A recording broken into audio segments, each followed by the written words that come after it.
Hello and welcome to the secret starting point to sewing your own great fitting clothes.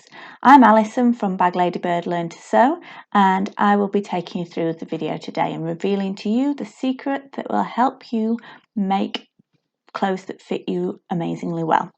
So I'm assuming you're here because either you've had the frustration of making clothes that don't fit, or that you've just started to make your own clothes. So whether you've been sewing for a while but never tackled making clothes for yourself, then that is what we're here to cover. So this video will save you hours of heartache and frustration and disappointment.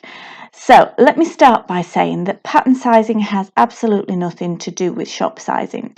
Don't assume that just because you're a size 10 in the shops, you're going to be a size 10 in patterns. It just doesn't work that way, I'm afraid. So the starting point to every garment you make must be your own body measurements. So we're going to start off today by showing you how to take your own measurements. So get yourself a good quality tape measure. Use either inches or centimetres. I'm using inches for this example. Bring the tape measure around the fullest part of your bust and pull it so it sits snug but not too tight. Ensure that the tape measure stays parallel all the way around your body, and take the measurement from that distance. You'll see I have a piece of elastic tied around my waist. That helps to find your natural waistline, and your natural waist is usually the narrowest point. You can measure that the same as you do your bust, just pulling it snug. And then your hips is the widest part of your hips, bum or thighs, and again the tape measure needs to stay parallel the whole way around your body, and take that measurement as well. So for the example, we're using Marks and Spencer's measurements from their women's size chart. We've got Marks and Spencer's size 10 here. So you can see the bust is 34.25 inches, the waist is 27.5, and then the hips are 37.5. So that's the first set of measurements we need when we are making a garment, the actual body measurements. So the first set of measurements that we're using for this example are the Marks and Spencer's size 10 measurements. So we're imagining that your body is exactly those sizes, those measurements. So the pattern that we're looking at here for this example is a Vogue pattern.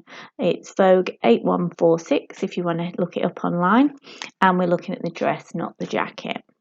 So on the flap of the pattern envelope we have the sizes and the bust, waist and hip measurements that relate to each of these sizes. So this particular pattern is the size range 14 to 20. There will also be a smaller size range available in the sizes 6 to 12, but that will be purchased separately.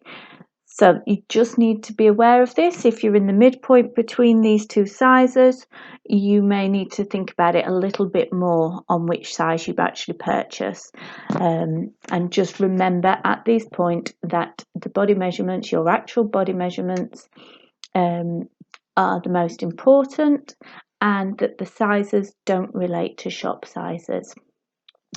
So in this slide you can also see the pattern piece for the dress front, and on the pattern are some size measurements for the bust, waist and hips. They're indicated by a little circle with the crosshairs in the centre.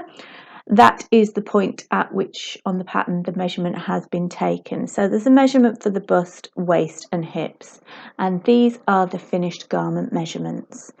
And it's the correlation between these three sets of measurements, so your actual body measurements, the size measurements on the pattern and the finished garment measurements on the pattern, that are the secret that nobody tells you. And it's how you go about getting the right starting point to get a garment that fits you well. On this particular pattern, the finished garments are actually on the pattern pieces themselves. So usually on the front, you will find the finished garment measurements on the actual pattern tissue.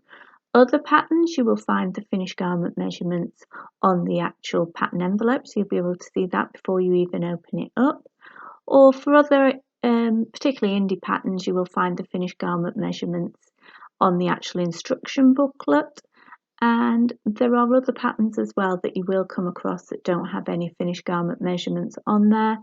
If you come across that, what you will need to do is establish where the bust, waist and hip are on your pattern, and you will need to manually measure those sections, remembering to remove the seam allowance, so deduct the seam allowance on each part. So it is possible, it just makes it a little bit more complex if the finished garment measurements are not written on the pattern somewhere or the pattern instructions. So now we know your actual body measurements. The first thing to do is to look at the size measurements on the pattern envelope in relation to your actual body measurements, the M&S size 10. You can see which size is closest to your body measurements.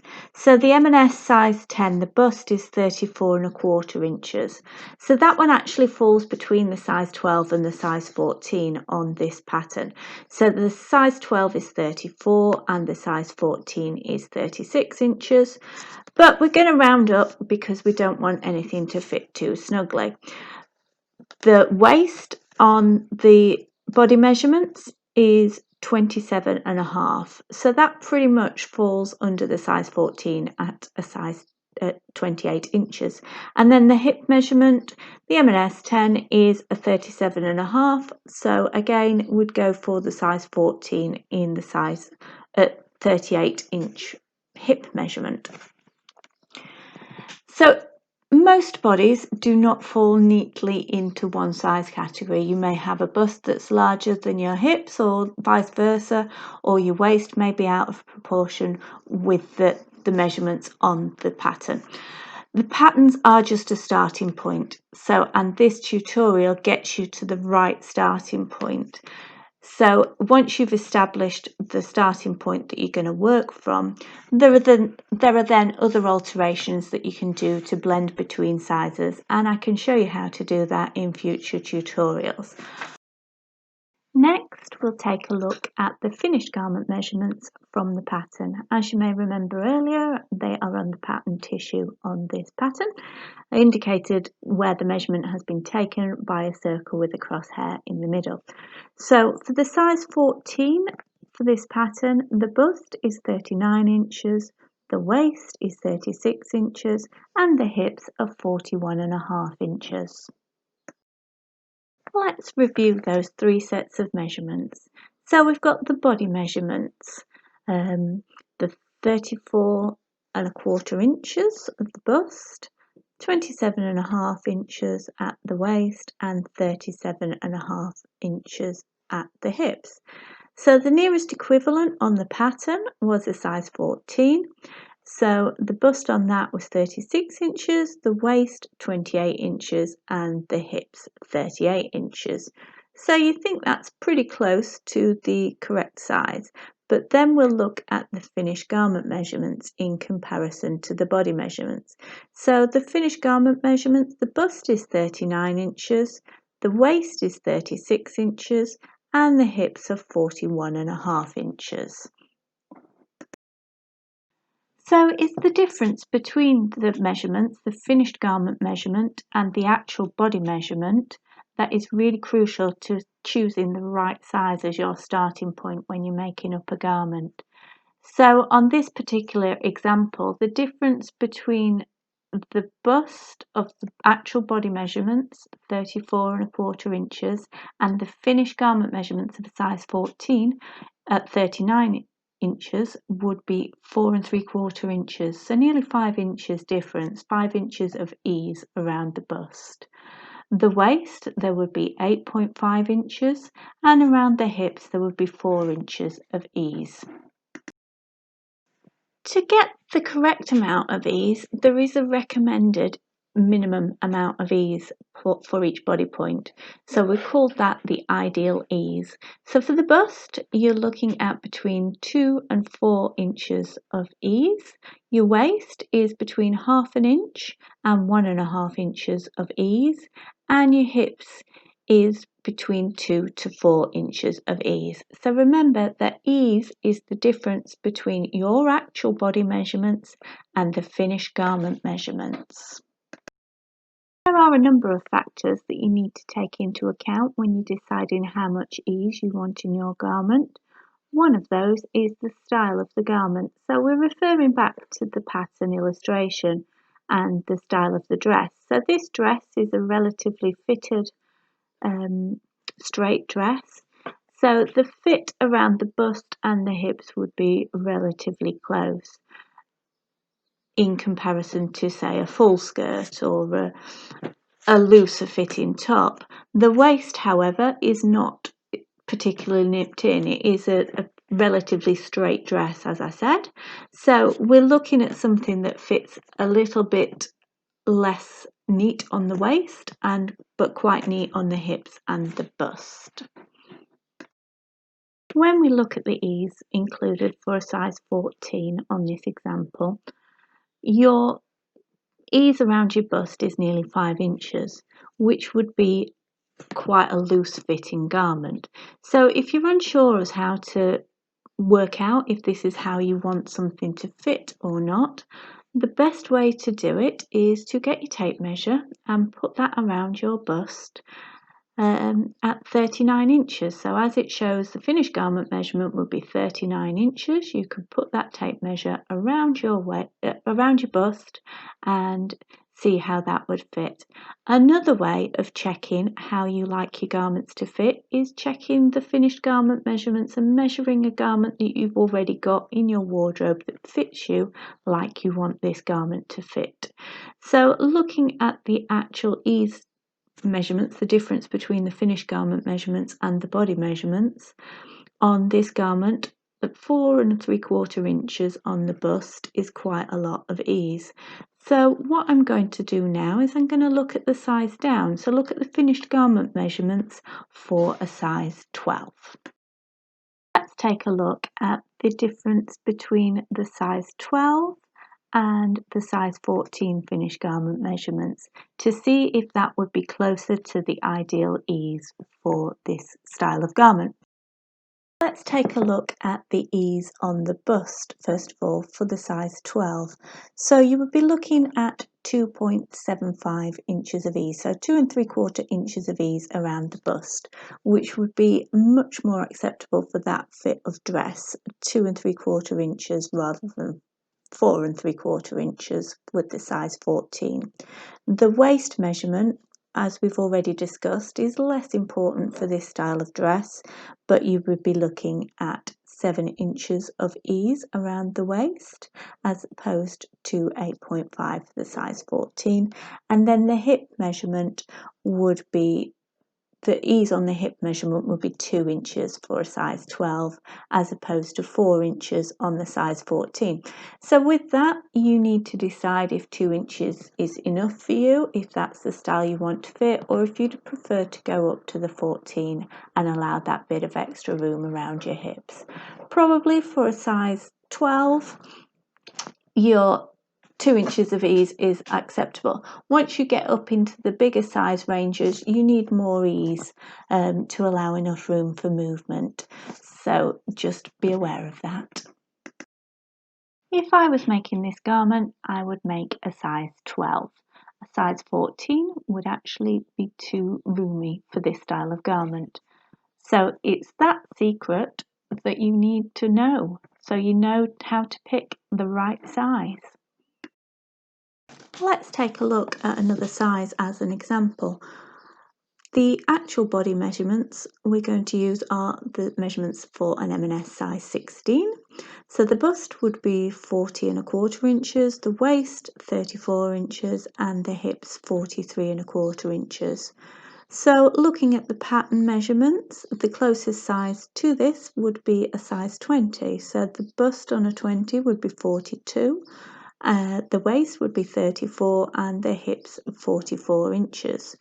So when we have a look at the finished garment measurements for the size 20, the bust would be size 45 inches, the waist would be 42 inches and the hips would be 47 and a half inches. But when we take a look at the difference between the finished garment measurements and the actual body measurements, the ease, there is quite a big discrepancy. So there's the ease on the bust would be 4.75 inches, so 4 3/4 inches. On the waist it would be 8 inches, and on the hips it would be 4 1/4 inches. That amount of ease on a close-fitting dress would be quite excessive. So we'll take a look at the finished garment measurements of the size 18 to see how they compare.